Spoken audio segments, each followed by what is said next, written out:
Баршаңызға қайырлы күн достар, менің арнама қош келдіңіздер.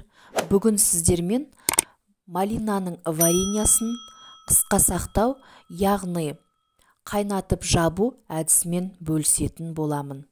Дәл осы әдіспен сіздер де жасап көріңіздер.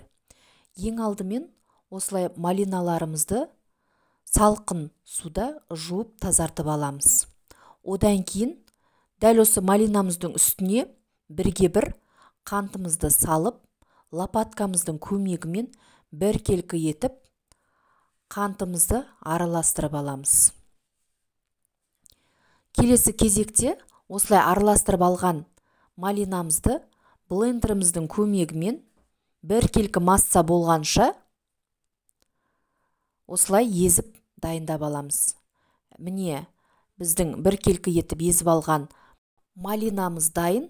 Ендігі кезекте отқа қойып 20 минут көлемінде қайнатып аламыз. Одан кейін астын сөндіріп, толықтай суытып аламыз.